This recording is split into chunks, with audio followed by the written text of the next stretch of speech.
Thank you all. It's so wonderful being in this space with you. As Sage said so well, one of the things that is really exciting about the new Department of Racial Justice and Movement Building, besides the fact that its acronym is Dr. Jam, which is pretty great, is that it brings the work of operations, national programs, and Southern programs more closely in relationship with each other. And it brings the first three pillars of our mission together with the fourth and final pillar, which is working towards systems change in arts and philanthropy. As we seek to be movement builders for systems change, we wrestle with how our programs and our way of being in relationship with each other can better align with our commitment to liberation for all. In the previous keynote that Sage moderated, Charlene Crothers said, "Love is being willing to be in struggle." And certainly sometimes the struggle is amongst ourselves. When we choose to be in this work toward justice and liberation together, we accept that we will not always agree. One thing we've been talking about a lot this last year is something Sage Crump lifted up from Natanya Lee's Tenets of Principled Struggle, which is choose curiosity over contagion. If we are in principled struggle together, then curiosity over contagion. And today's keynote touches on what it looks like when contagion spreads without that curiosity from those on the right and the left, and what it is when liberation is truly at the center of our work together. Steve Bailey similarly calls up Liz Lerman's critical response process frequently as a framework for choosing questions before critique, as essential for creativity and growth. Our director circle has been talking about curiosity as a liberatory practice, not as a kind of naive exercise, but as a really fierce and disciplined practice, essential to community and accountability. And I've been thinking too about this connection between curiosity and imagination as the lifeblood of both art making and world building. And when we approach our comrades with curiosity, especially when we disagree, it's also an act of hope. Hope that we might find deeper understanding, that we might find new ways to journey together, and hope that we might find in each other connection and belonging. I don't know if this intro gives any clearer definition of what NPN is, but hopefully it sheds a little light on who and how we are. I am excited now to share with you our next keynote. I had the honor of hosting this conversation. I definitely won't say I was moderating, more like clumsily prompting a couple of questions here and there. It is really an honor to be in principled struggle with these three dear colleagues. And at that, I will turn it over to this next keynote. Thank you. Welcome, everybody. I am Caitlin Storkosh, the president and CEO of the National Performance Network, and I am really excited to be hosting this conversation today with three incredible colleagues. The title of this talk is Uncensored, Dissent, Democracy, and Defending Artists' Freedom of Expression. And I'm joined today by Ananya Chatterjea of Ananya Dance Theater based in St. Paul, Minnesota, Jorge Diaz Ortiz of AgitArte in San Juan, Puerto Rico, and Tracie Hall, president of the American Library Association in Chicago. Shout out to my hometown. I want to offer a little bit of framing for why we, National Performance Network, and why we are having this conversation now. And then I'm going to ask our guests to introduce themselves a little bit, and then we'll just get into this conversation. When we were coming up with this framing around this talk, we've been thinking a lot about confronting this era of censorship, thinking about free speech and truth telling, and defending the spaces, the streets, the stories that challenge us. And we've been thinking a lot about the relationship between power and voice, particularly for artists and culture bearers. The National Performance Network is committed to supporting artists as truth tellers. It's essential to the work that we've been doing, as well as supporting the spaces and the culture workers that invite this kind of challenging work and conversations. And we've been talking a lot about going beyond censorship, beyond culture wars, beyond some of these sometimes simplified definitions, and thinking about the historical arcs of what is happening, placing what is happening now within this larger history. We've also been talking about what it means to go beyond the hypothetical conversation and into really the embodiment of this fight for freedom of expression, where it lives in your body or in the public commons like libraries or in the streets or in art making practice itself. And because this is an arts organization and we're talking about artists and art making as well, thinking about this complex relationship between the freedom of expression and artists. So I'm going to stop there with framing and ask our guests to just take a few minutes to introduce themselves, say whatever you'd like to say about yourself as way of introduction vis-a-vis this conversation. I will start again with myself. I'm Caitlin Strokash with the National Performance Network, and I am zooming in here from New Orleans. It is also known as Bolbancha. That's the Choctaw name of New Orleans here. I am a white woman in my late 40s with dark short hair and visible tattoos, sitting on my favorite orange couch. And I'd like to ask Ananya if you could introduce yourself, please. Hello, I'm Ananya. I am a middle-aged brown woman, South Asian, and I am sitting against a dark red wall and windows, and I'm wearing large framed glasses. I'm coming in from Mini Shota Makoche, the traditional and current homelands of the Dakota and the Ojibwe peoples. And I offer what I have been taught by my colleagues, my Dakota colleagues specifically, Mitakuye Owasin, we are all related. Thank you. Ananya, do you want to just introduce a little bit about the work that you do and your work at, I won't answer it for you, but you want to offer a little bit of way of introduction? Yes, thank you. Yes, I describe myself as a social justice choreographer, and I work with a group of Black and brown women and femmes to create dance. Some of it is dance performed on the stage, and some of it is as public art installations. One way or another, I seek to remind audiences that justice is for all of us. We need a movement when we need a movement for towards justice that calls all of us to join. And it's not just a thematic preoccupation, but it is in all parts of our process. It is constantly alive, and the arts are the most efficient and effective vehicle I know to invite people into sharing a larger vision for a just world. Oh, and I also am a professor of dance at the University of Minnesota. Thank you, Ananya. It's great to be in conversation with you. Jorge, can I ask you to introduce yourself next? Sure. My name is Jorge Diaz. I am, never said this, but I'll say it. I'm a middle-aged,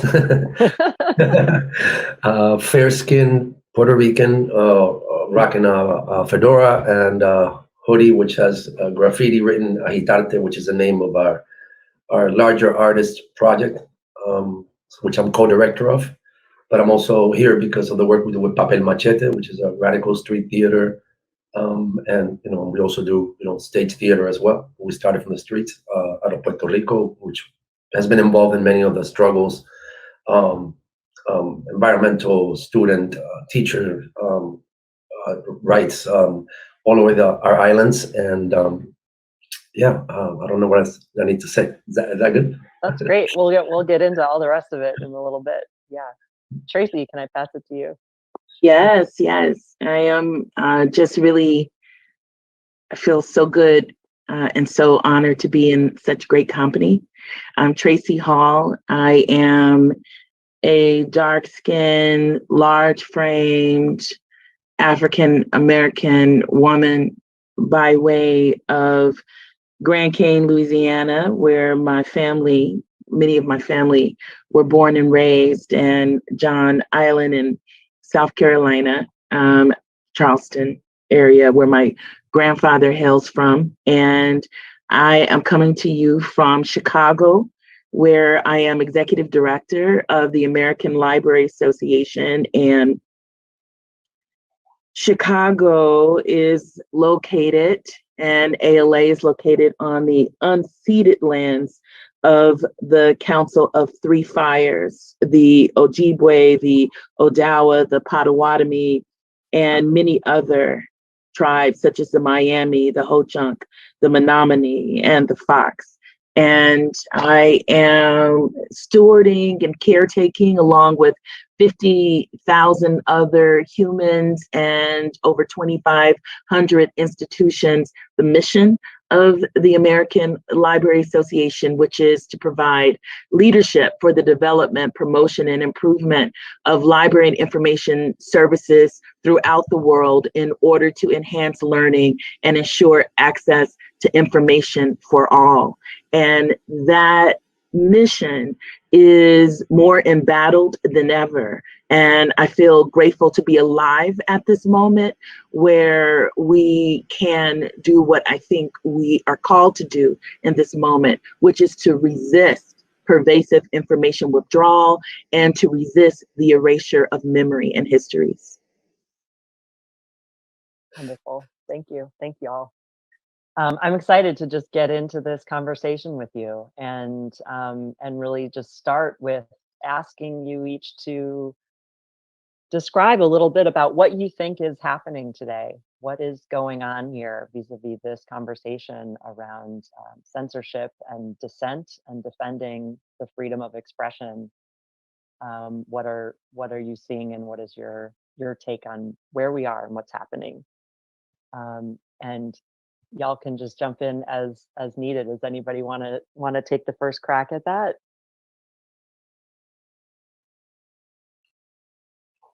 Suddenly shy. You know, why don't I just say something really short? Is I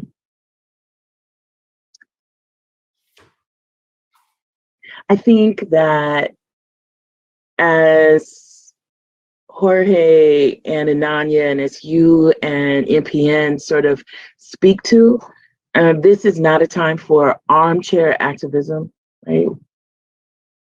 We are called every day and almost every moment of the day to the streets. And I actually think that that is where this conversation best belongs. We have to show people rather than tell them that we are not going to allow ourselves to be pushed back into the many dark ages that have been allowed to prevail because of silence and comfort. I think that this entire moment has to be disrupted. And let me say why. What's happening right now? I just left Florida, and in the state of Florida, not only are books being taken off shelves, schools and libraries, but new legislation is being passed that you can't even bring a book or a passage that you might like to read that has been restricted to school, meaning that ostensibly there's a right to search your personal belongings to see what you are reading. I'm just going to stop there. Can you imagine all of the violations of the Bill of Rights that are contained in just that type of legislation? The only time in our lives in contemporary history where we have seen information, literature, and reading be as considered contraband in the way that it is today is during the Black Code laws and during enslavement, right? In which some of the most restrictive penalties, fines, corporal punishment, and imprisonment where either if a person of color, especially Black person at a particular time, but it applies to everyone, was seen reading. And then if someone white, an ally perhaps, was teaching people to read. So I want to just say that because I think art is text, reading is text. I think the criminalization of the Black body is a criminalization of the brown body, is a criminalization of all people of color, is a criminalization of women, is a criminalization of body autonomy. So I just want to say that what preceded some of these dark ages, and I considered enslavement one of them, the Holocaust one of them, obviously the erasure and the annihilation of, or attempted annihilation of peoples of color all over the world, indigenous people in this country and other places. The things that, the situations or conditions that sort of led up to that was silence, right? And silenced by people in power, people who could make decisions, because people have always been resisting. So I'm not saying the history of resistance is what brings us here. If not for that history of resistance, our foreparents would not have survived. But I think that it is the silence that I'm concerned about, right? So what are we willing to do? And how we answer that question is what meets us in the mirror when we get up, and what should be meeting us in our meetings, what should be meeting us when we're talking about funding, what should be meeting us when we're talking about presenting artists, what should be meeting us every place. So I'm just going to stop there, but that's how I'm feeling right now. And I think we can't just talk about the stuff and then kind of go to Trader Joe's. I love Trader Joe's, but I'm just saying that it can't be something that's performative, because we then will be complicit. Whew. Thank you, Tracie, for starting us off so ferociously. And what I feel like what my mind immediately jumps to is, how are we implicated in each other's struggles? How can we together, because if we are, this is June Jordan's old lesson to us, how, if we are separately fighting for each of our particular struggles and we are not aware, we don't actually see the resonance. And I feel the current moment when fascism is mushrooming across the world, what is very clear is that they are actually talking to each other. They're actually taking books out of each other's pages to figure out ways to go one step further. I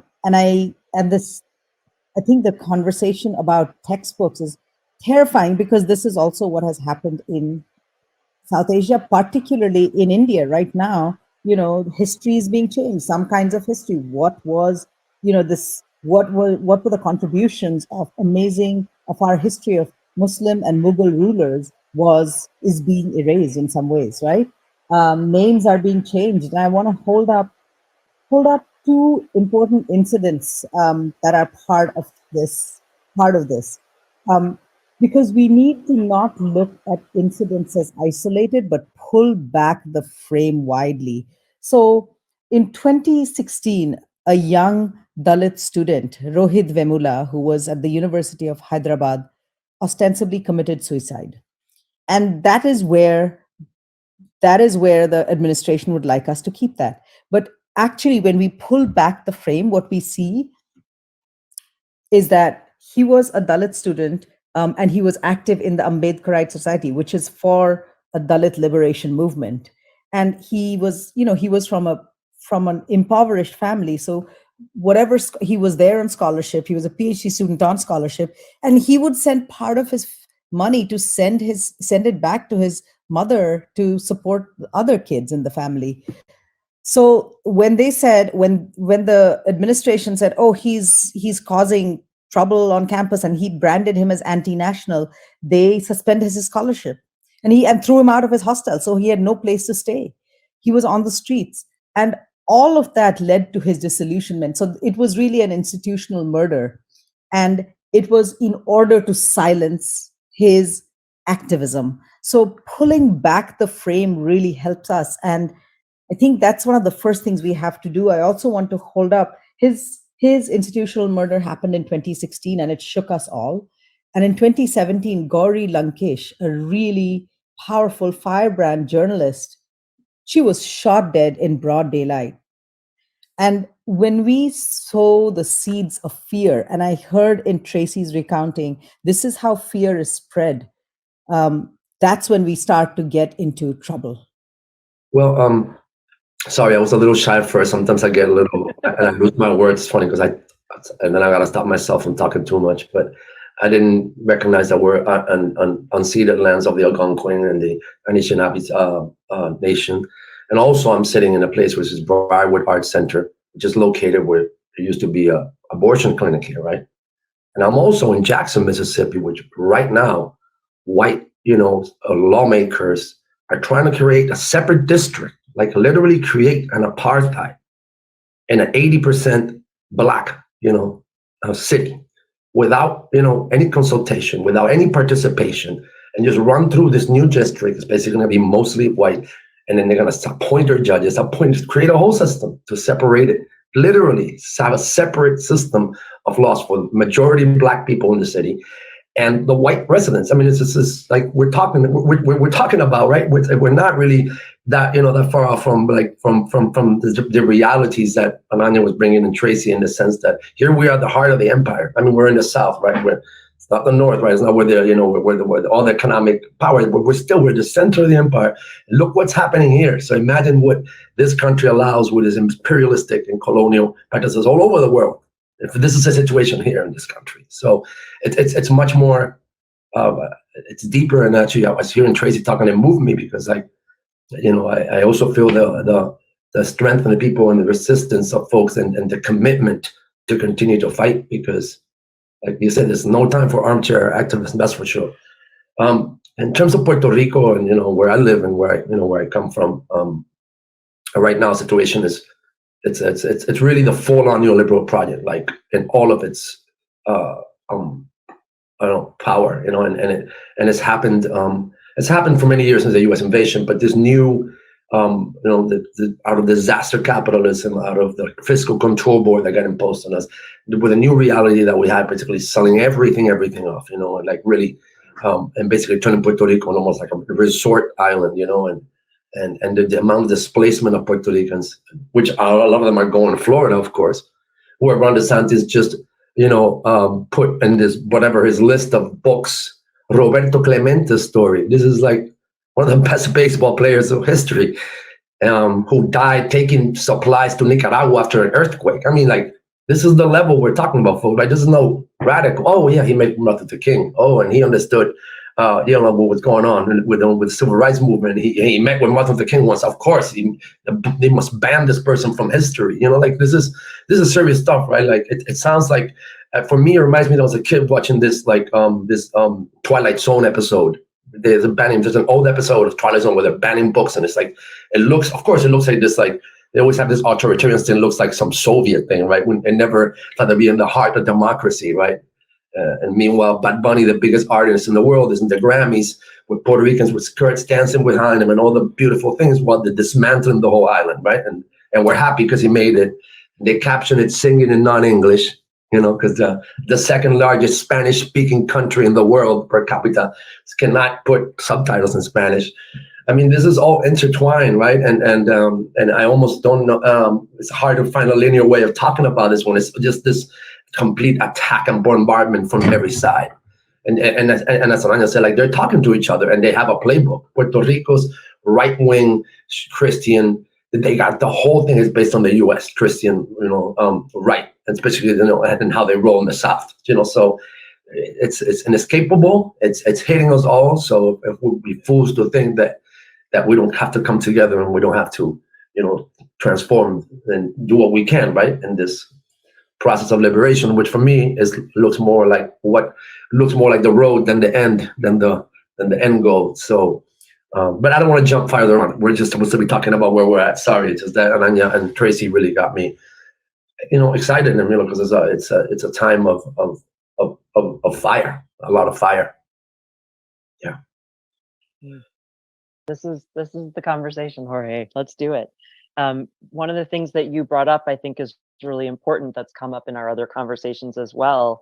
You talk about the role of neoliberalism in this era of oppression, and I'd like for us to talk a little bit more about that. I think often the perception is that oppression is only coming from the right, and think something each of you has reflected on in some of our previous conversations is actually the role of neoliberalism in this as well. So let's talk a little bit more about that. Folks wanna jump in? I'll jump in on that one. I love Jorge's characterization of the For Neoliberal Project. That's where we're at. It is really amazing because it co-opts the rhetoric of freedom, right? You know, free market. It's unbelievable. Free market is the essence of neoliberal capitalism in so many ways. But the word freedom has been co-opted there. I think about in the arts how, you know, equity was linked to the notion of difference, our differences, and how to celebrate that, and how it got reduced to, you know, diversity and inclusion initiatives, and the refusal that power brokers have among us, presenters, grant makers, the refusal to do their homework, so that they are simply, Jorge's example was exactly that. We can simply bring in, you know, a few artists who look different, will offer a different aesthetic, but different aesthetic is not necessarily a progressive one, because co-optation is a real thing. And because inside tradition, many traditions of the world, inside them there are also violences that need to be dismantled and unseated so we can move forward towards a just future. So I feel this very clearly, especially in, you know, the field of dance, particularly South Asian dance, where I think people don't care as long as they have, okay, there's someone in a sari dancing, that's great.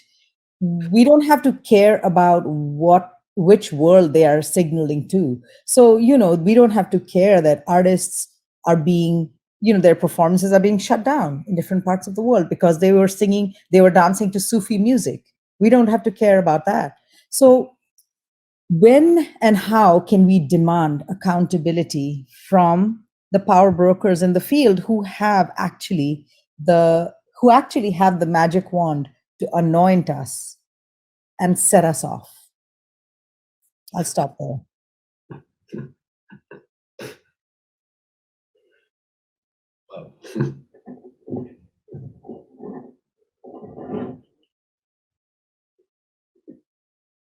I'd like to follow that. It's powerful, Ananya. Thank you. I see Jorge with the coffee cup. So I'm going to read the sign there and say this. I want to draw a parallel. First of all, I want to acknowledge that everything that needs to be said and that should be said cannot be said in the time that we have, cannot be said maybe in a morning or even in an evening. But I'm hoping that what is said will invite further conversations and action. I just want to acknowledge that. And I want to say that I think that Jorge's calling out tourism and cultural tourism and the parallel that I see to neoliberalism is something that I'm just sitting with right now, because I do think that they are connected. Because one thing that I was thinking about when Jorge was speaking is how people will light a fire or drop a bomb and chase you from your home and then say you left because you didn't see the beauty there. And that they then, right? And that's what's happening everywhere, right? That's what's happening everywhere. So I want to talk about neoliberalism by telling a story. So my family is part of the Great Migration story, came to Los Angeles and lived from garage to lean-to garage, with family in lean-tos to garages until they were able to buy a home in Watts, which they bought for $5,000 over time by paying a percentage to one of the storekeepers, right, who had a store in the community and who would sometimes buy homes for people at a profit who couldn't buy for themselves because of redlining. So was able to buy for Black folk in that community, and then do a sort of turnover to them. And that's how my grandparents brought their house, which had been condemned, and my grandfather and uncles and others had to work on it. But why am I telling this story? My aunt, when she grew of age, she bought her own house on the West Side. But when my grandparents died, and no one really wanted the house in Watts anymore, even though almost all of us have that's been our primary residence. She decided that she would buy it from her siblings and she would move back there, which in terms of socioeconomic mobility and the sort of trajectory that we're told to chase, would be sort of like moving in reverse, right? Moving back into Watts, okay? But that's also where she died. And I remember when she was really struggling with her health and I was spending a lot of time with her, I would read her mail and we'd figure out which bills to pay and how to respond. And one was from a family. Now they put this light rail into, LA. My LA folks know this, right? And so it's connecting the dots between other places and what is now trendy, which is downtown LA. And Watts is, you can go on the surface streets, right, to downtown LA. And so someone had written my aunt a postcard and they said, "Hi, owner of, this is," said their name. "I have recently moved to the Los Angeles area. I have this many children, my wife and she does this and I do that. My offices are based in downtown LA, and I've noticed how convenient your house is now to the train. And I would love to make an offer to buy your home, and so that I could be home earlier to spend time with my children. And because I, work-life balance." So I read the entire letter, trying not to editorialize, to my aunt. My aunt, she would probably die 2 months after that, but she was propped up on some pillows. And she said, "Oh, so blank wants to buy the house, huh? Blank has some children, huh? Blank wants to spend time with their children, huh? Blank wants to buy the house that my daddy bought and my mama bought for their children, huh?" That's all I want to say about neoliberalism. Yeah, in Puerto Rico, they're walking up to old folks with like, how much, like, just put the price, that's, and it's multiple stories here. It's not one or two. It's like, just put the price on the.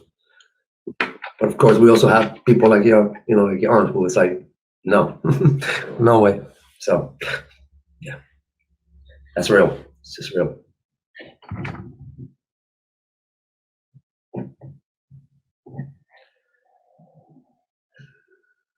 Jorge, you talked a little bit before about, in particular in Puerto Rico, the stories that are allowed to be told. You had shared a little before in our previous conversation about, again, about this issue of neoliberalism and censoring the ways that colonialism is shared, the ways that you all are allowed to tell your own stories. And I know this is something you have thought about a lot with Pepo Machete and with your work there. And taking that work to the streets. I wonder if you want to share any more about that and what it is to do truth telling as an artist in this context. Yeah, I mean, when you invited me to have a conversation about censorship, I was like, I don't know if this is a subject that I know about. I mean, actually, I still remember the first time I kind of like got familiar with the term. I was in college and it was in a debate class, and it was around the times of Robert Mapplethorpe and that whole censorship. So for me, that okay, oh, this is censorship. But then, you know, and understanding and you know, and the same time with starting paradigms and understanding that, like I've said, like that you don't have to censor like they used to, right? Back in the days, you couldn't have a Puerto Rican flag. Right now, you can absorb the Puerto Rican flag and market it and use it. But who gets to tell the stories refers to like who has even the access. You know, we do a lot of work, but how many people actually see it? You know, they can maybe get to a couple thousand. You know, the algorithms forget about it on the streets. You know, yeah, the teachers know us. You know, the students know us and stuff. But really, like, what stories and even what access do we have? And who gets to listen? And again, I gave Bad Bunny as an example. You know, and I don't. You know, I'm a DJ. I can give to him, and you know, it's not about him, but the idea we have all these incredible artists in Puerto Rico who are barely surviving. Then you have this mega billionaire artist, right? It's a very interesting for me how neoliberalism and its, you know, and its late state capitalism and its conquest of markets has created this mega start, but at the expense of what? At the expense of whom? You know, and there's nothing new. I just think we are seeing an acceleration because of the conditions of the promise of globalization. Here it is. Here's a great promise, right? When we talk about our work, I mean, I think everybody who's touched by our work I think it's powerful work, but I still the same, you know, who gets to see it? Now, how can we, now that we're dealing with it, we have an abolitionist play, a radical, imaginary, futuristic play of the last day of the last person, you know, in liberated lands, formerly known as the United States of America. And here we are with that story, you know, and we took it to Dallas and we had somebody in the audience, a 14th Amendment, 49ers shirt, 14th Amendment in the back, and leaving the place, you all have a lot of opinions. And I'll be honest, I was like the whole weekend, somebody's gonna step in here with a machine gun. You know, it's an open carry state. You know, Puerto Rico's violent, but we don't have people rolling into places and trying to kill people for thinking different, looking different, you know, like, so how do we also internalize all that pressure? And we also self-censor even like what we think is even appropriate for us to put out. And also, like, again, Bad Bunny, again, I take that sample because it's a really simple one. He decided to go with the women dancing behind him and the cabezudos, friends of our theater people. Oh, great, nothing wrong with that. But also what's digestible, what's possible to talk about when we talk about Puerto Ricanness and we talk about this tourist culture, you know, and the hot Latin lover thing, you know, and I mentioned before, it's like a level of minstrelsy that even is internalized and expressed outwardly as popular culture, but really we've internalized neoliberalism, we internalized the whole idea of we becoming the product, you know, of the pervasiveness of the market in all spheres of life. And again, I'm not really good talking about it because there's so many things it feels like, but I think that's where, like, when we were talking about earlier, was where sometimes I feel like I'm a puppeteer, and you know, and my colleagues talks about the theory of futility, you know, like in a way to humble ourselves, you know, this is only in a way futile, you know, and we hope that it's not in some ways, but truly, like, what power do we have even? They don't have to censor us to totally eliminate or marginalize the work that we do to a level. And this goes back in a way to the funding, and it goes back to, you know, the power of hegemony and the fact that we have not been able to create a real, you know, we talk about a multiple counter narratives, a multiple narrative, but really haven't been able to create a force culturally to really push back on this.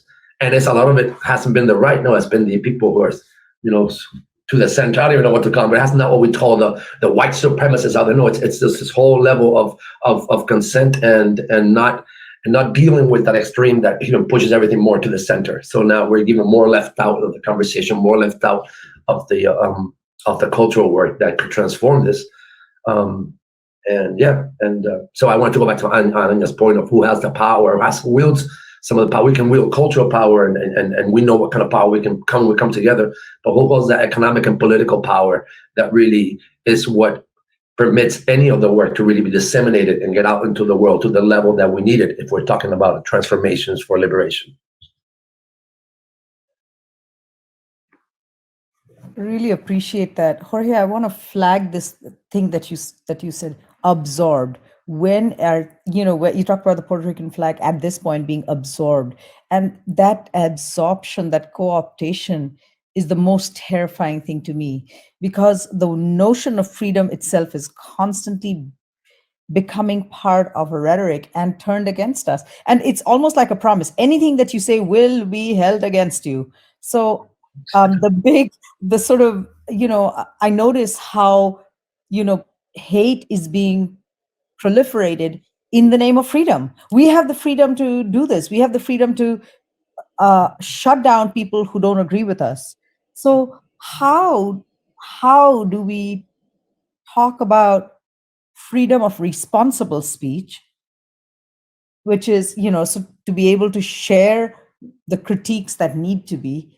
How do we distinguish it? What is our mechanism for distinguishing it from the sort of proliferation of hate speech that we're seeing? Because if we simply say freedom of speech, it's, that's what it's been used, right? Everyone can say whatever they like. That's not what freedom of speech meant. So I wonder if my brilliant colleagues here have thoughts about that, because I do think artists are the only people, because we work through metaphor and we work through, there are so many powerful poetic ways in which we are constantly sort of trying to work through. I wonder if there are ways in which we can, we actually are our work can be some of the most powerful and potent passages into thinking about what is this responsible freedom.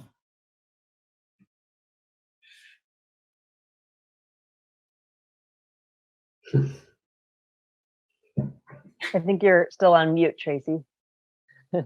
It's inevitable, right? It's going to happen at some point. I think this idea of freedom of speech and intellectual freedom, the right to read, right? All of those conversations are intertwined. And I love what you said, Ananya, about responsible speech, right? Because freedom of speech is really created as a value or a democratic construct so that we are able to tell the truth in times when truth is unpopular. That is really what, in terms of a democratic value, that is the project, right, of intellectual freedom and the freedom of speech, right? To use speech to tear down irresponsibly, to denigrate, to erase, that is something else. And so I just want to make at least some type of separation, or to say that what was it initially designed to do? And I also want to say that I think that there are other types of information-based projects that we can see as precursors to a certain type of neoliberalism that might lead to a certain type of fascism that might connect to. And that is misinformation. That is censorship, as we've already talked about. That's also information withdrawal, where, and that's what we see happening, where you can't have access not only to the kind of information that might set you free or keep you free, you really can't have access to any kind of information that even would allow you to hold others accountable, because you are in sort of an informationless echo chamber. And we see that happening. And one of the most pervasive places where we see that happening is obviously in prisons, in certain type of hospital or healthcare facilities, where the design is to make the clients or the customers or the people who are deemed sick dependent on those who were supposedly sent to heal them. We see that happening in terms of body autonomy, even as we have this conversation about abortion as healthcare. One of the main things that we've been concerned with in the library community is the criminalization of even the search terms abortion, or even being able to help someone. If you're a librarian and someone wants information to help them look up such terms or any terms, and that's a slippery slope, right? Because what if somebody is looking up how to repair a low credit score, and then eventually not only is that becomes a problem, but that becomes associated with them, so they're not even sent, because all of the search engines that we use are, they're weighted, right? And they actually sometimes send you the information that they think you should have. We don't have the whole information world at our fingertips when we do a search. That's another thing, and maybe for a specific crowd that's really interested in information retrieval. But what I want to say is that there's a circumscription that happens, like in terms of technology, that gives you a small customized world that is actually parallel in real life. So I just want to say this about funding, and I really, there's something in this conversation that we just have to call out. Of course, artists make the work, and anybody doing intellectual production or cultural production, you make the work ultimately for your community, whether you know it or not, because that's the lens that you're using. However, if you can't survive because of that, then something begins to happen, or gets, if you can't be supported. So I think the reason why I've been so adamant that we call this thing what it is, in terms of funding, is the social reproduction that happens. That as we don't have, I mean, we know that Black people in this country die with like 10 times less wealth, like negative wealth, compared to even their counterparts who might do the same jobs. We know that people aren't hired and paid the same, and that's racialized and that's gendered. And we just know that we have more of a financial gap between families of color and white families than we've had, probably at any other time in our free history of this United States, or what we call the free history of the United States. And that's even problematic. As I say it, my tongue is like, what you say? But what I really want to speak about is that we can't play with this idea of funding, and we can't play with this idea that people aren't able to see the difference between one company and one company. Oh, well, if they're both Black, aren't they doing the same work? What? And I think, Ananya, you're speaking to that. And I think that I want to just name and call out, we got to also get serious about the funding that is going to allow us to have the intellectual freedom that we need to survive, and to actually have the kind of speech that is liberatory, that can balance this speech and these efforts to create information withdrawal. And that absolutely needs to be funded. I mean, and in a radical way. And by radical, I mean root, to get at the root cause. We need to fund to get at the root cause. So I think all of these things are connected. But if we don't, we have to say that one of the biggest performances that is happening in this country is a performance around equity, diversity, and inclusion. And that as another type of industrial complex. If we don't fund in a way that seeks and creates a certain type of liberation or autonomy, then what we have to say is that one of the biggest performances of the 21st century, and maybe one of the most sustained performances, is the performance of equity, diversity, and inclusion. Yeah. Woo, Tracie!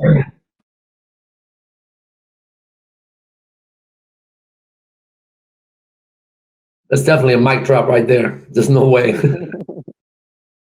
Not the best way. I mean, I'm sorry, like the way you articulate this, because it's great when you hear somebody says what you're thinking, but in such an eloquent and even, so thank you for those words. I'm going to take those words with me and, and into action as well, hopefully, when we go into these spaces of funding. We're just discussing funding yesterday, funding the South, right? The largest region of the United States with the least, funding, from philanthropic dollars. So anyway, it's a big conversation, but I'm glad you brought it, and you put it in that very particular way, which is not really about the money, but it's about what that money is creating, the conditions and the performance to say it in that way, which is, I think, is very relevant to the conversation. So I want to thank you for that.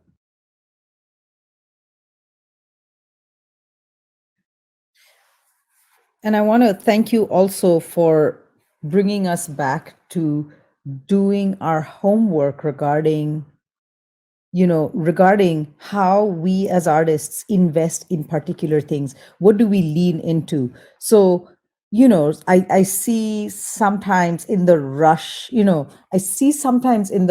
sort of do this performance of DNIE. I see that we haven't actually investigated how are we also at the same time committed to, as let's say as a brown artist, how am I sort of doing this surface, surface sort of fusion work with, oh, I'm going to mix Bharatanatyam with some rap lyrics, and that's going to be great. But what is my relationship to the long tradition of anti-Blackness inside brown communities as well? How am I going to do that work? How am I actually thinking about the apartheid in Palestine? I say that because going to Palestine really opened my eyes to the realness of the apartheid that lives there.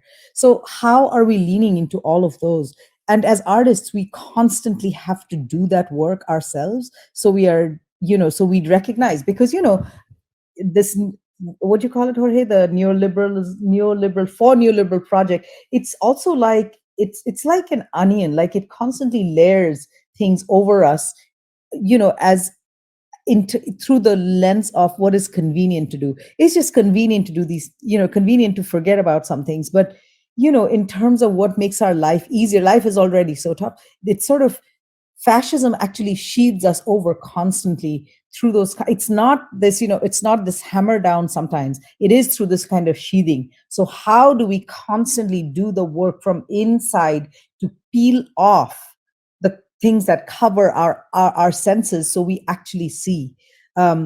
This is some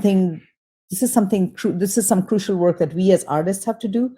And, in our collaborations with each other, how do we continue to have these conversations so that, as Tracie pointed out earlier, so, that the struggles are each of our struggles are all of our struggles. And I want to thank you, Caitlin, for having this conversation, because this meeting is crucial and it's inspiring me in really important ways. So thank you for that.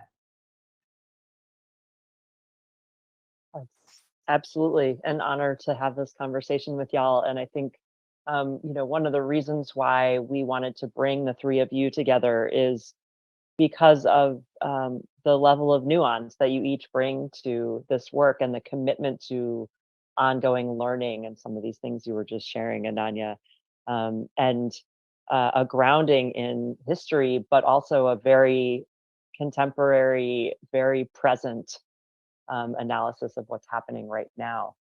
And I'm really thankful for this conversation. I want to ask a little bit, we've talked about sort of what oppression looks like, what fascism looks like, how this is sort of embodied. I want to ask a little bit about what liberation looks like. Where is liberation located? You've each conjured that terminology in particular and touched on it in a couple of different ways, but would love to hear your thoughts on that as the kind of flip side. The way we talked about it, and I think especially after the hurricane, when we we use the motto arts and culture organizing for liberation, right? It's in the back of my sweatshirt, and then when the hurricane hit, we did a canta storia, which is a picture storytelling, actually old tradition that comes from India, actually, one of the oldest storytelling traditions, and it's been adapted in many cultures and used in the U.S. They call it canta storia, which is the Italian name, but it's not the correct original name. But for people as a reference, it's basically picture storytelling, huge thing, and it just said solidaridad y sobrevivencia para nuestra liberación, solidarity and survival for our liberation. And it carries to our play where like we have this grim future in a way, like dystopic maybe in terms of science fiction, but at the same time, the unity, the people have gotten to a point of liberation, which sounds, again, this is a play, right? This is a science fiction, radical imaginary, but really it's a metaphor or experience to the hurricane, right? It is hard to see in Puerto Rico where liberation would be, you know, where it's located. But it's in the journey and the travel and the work itself that we've done. It's in the people, really. Like, I don't want to sound, because maybe it sounds cliches, but sometimes cliches it's for a reason. But really, it lies on the people. I can't. It's hard to see it. Geographies, when you see more and more Americans coming and taking over, buying stuff, really hard for me to locate it. It continues to be in the people, and again, Tracie brought a lot of fire and Ananya into the room, and I'm not, I don't think it's just about fire, but definitely that's where I see it happening. It's in that continuing commitment, you know. So it's not an end, definitely. And if I see it as an end, then it would be very difficult. So I invite to see it as a process. And with a lot of the qualities we're discussing, I don't want to make a list of exactly what it looks like, but I want to. That's why I can situate it, and it's in that. It's that solidarity that we have, because we need to, because we're going to survive. We're going to do what we can, you know, and to live in that process in community and dignity and, you know, and responsibility, and be willing to be transformed in service of the work. That's our colleague Mary Hooks would say. So, yeah, that's where I can situate it right now, today, anyway.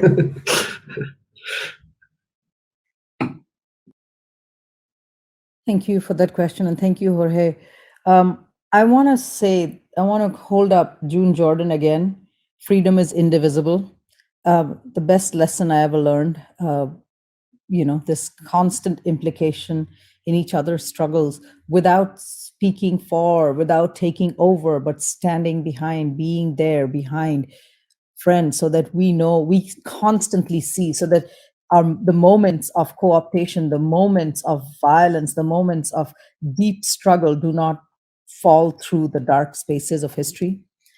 And I want to also think about, I've been thinking about liberation in the words of Sonia Sanchez, who I met as a young graduate student and professor, and she gave me this beautiful CD, Sacred Ground, where she was, and she asked me to dance. It's one of the greatest honors of my life that she asked me to make this dance with, where she's singing her poetry, she's reciting her poetry with Sweet Honey and the Rock. And that song, Came to the Battlefield, is in my head, constantly, but more so recently, where she says, our mouths were full of slaughtered teeth, but we held out our eyes, delirious with grace, held out our eyes, delirious with grace. So I feel like that, the beauty of that grace in the middle of that struggle actually softens our hearts to see each other. For me, that is so crucial. So we can actually, so our tears as well as our moments of breath are shared. That's how, otherwise we get exhausted and fall. There's just too much. The horror of fascism is too much, and it's constant, and we get exhausted. We get fearful because there's actual consequences to speaking out, including murder. So there's a lot that happens. So how can we find breath with each other? I wish we were constantly in conversation, to be honest, so we could do the work, knowing that we saw each other in that moment, so that if today someone were to go out and find themselves, in trouble, the rest of us would say, we know that they went there. So we're not going to let each other's struggles be in vain. That's mutual beholding is for me the liberation from, so that so that light is on us from each other.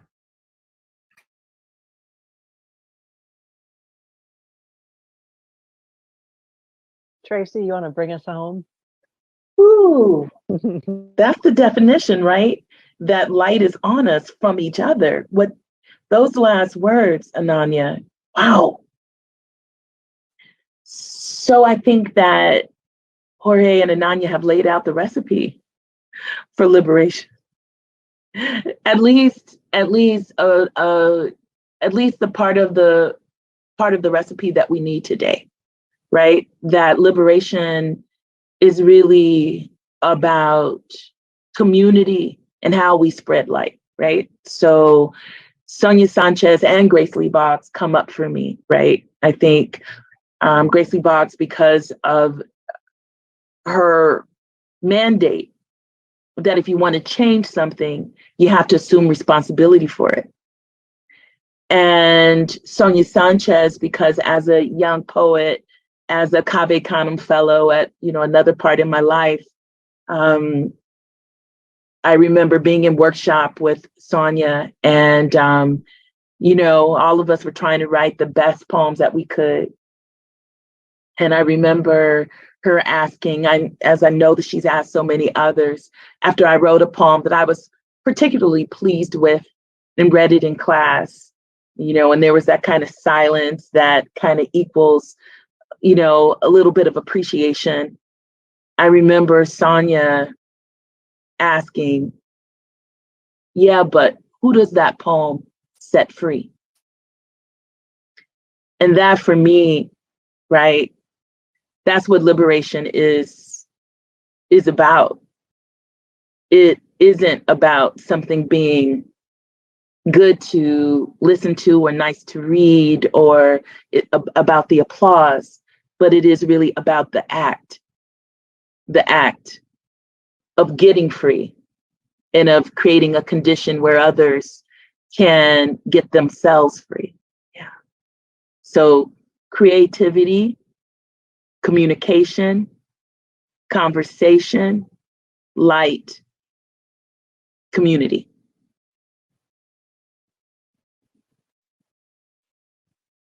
Oof. Are those the spices of the recipe? That's the recipe right there, y'all.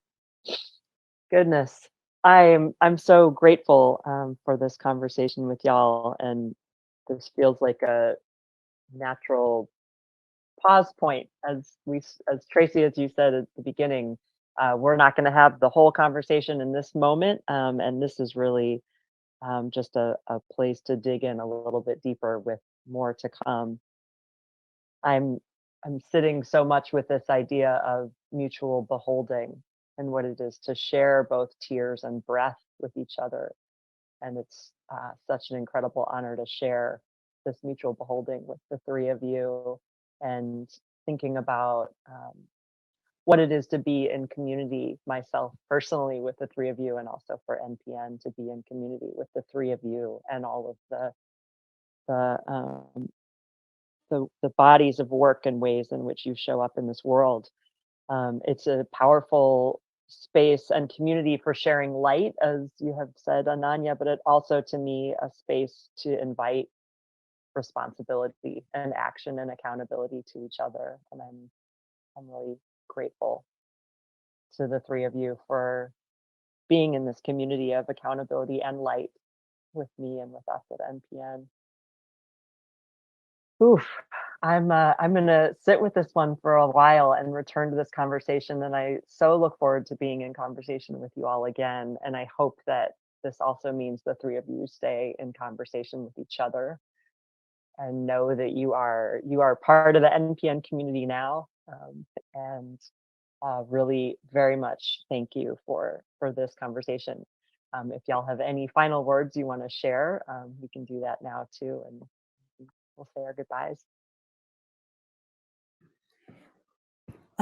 I really want to thank Tracie and Jorge for your brilliance, because very often we are so embattled that we forget to look inwards as well. And you reminded us so beautifully to constantly do this gaze in and out at the same time, so that the work is really deep and it's really nuanced, so that the next generations are held up. So thank you for that. And and there's that recipe is being made. And I want to really thank you, Caitlin, and NPN, because this conversation is timely and is crucial. I think about these notions of documents of history, just like, some textbooks are being taken out, we are creating other textbooks. This is that moment. So thank you for that. Thanks to you all. To challenge me to try to be better at the use of my words, which I think is a great thing. And I've been with Ananya and you, Tracie, okay, let me make sure I try to be my best in terms of expressing. And I mean that because that's really the thing, right? And I'd say these things to remind myself of the work I must do. No way have I resolved them. No way. I might have some part of the recipe. I'm still learning how to cook, and I said, to reaffirm myself. And I think it's a daily decision that we make, right? As we wake up every morning, every day, and we decide how we're going to show up in the world and what kind of work we're going to do for ourselves and within ourselves, and also outward, right? If we're talking to that um, liberation lies in that, within it lies in our action, right? It lies in our daily decisions. So I thank you for this, for this continued invitation and recommitment to the work that we make on a daily basis. So I thank you for being in this space and time with me here to share that. I'm very grateful. Yes, I just want to just thank you too. Caitlin, thank you for the opportunity to NPN, for lifting you up and all the other artists and organizations that it supports. I definitely want to thank Ananya and Jorge and Ananya. I want to thank your people and their people and their people and their people and their people and their people for doing what it takes to get you here. Same. Thank you all. To be continued and more conversations to come. Maybe in the next in-person, we can, Yes. we can do it. Let's be back in person again, y'all. Thank you. Thank you. Thanks again.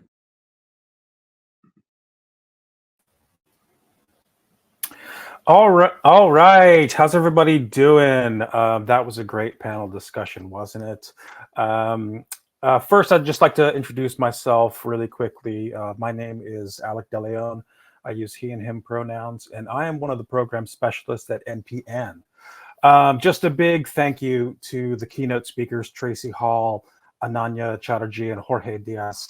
And I want to echo, what Ananya said. Thank you for starting us off so ferociously this morning. That was a great way to start our conversation in today's conference. As Tracie Hall mentioned, this is not a time for armchair activism. This is a time for action and strategy. And this entire moment needs to be interrupted. There was a lot of great, just pearls of wisdom and gems being dropped all across that conversation. The criminalization of Black and brown bodies is the criminalization of all bodies. I mean, look at what we're facing now: book banning, the assault on women's bodily autonomy, fascism, apartheid, redlining. Just pandering to tourist culture. These are some of the things that were brought up in the discussion, and even just freedom, the quote unquote freedom being co-opted for oppression.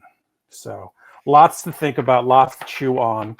And while we're talking about it, don't forget to continue these conversations in the event forums. So go to your virtual hub and look for the event forums tab. All right. So a couple things. I'm just doing a little housekeeping before we take a quick break.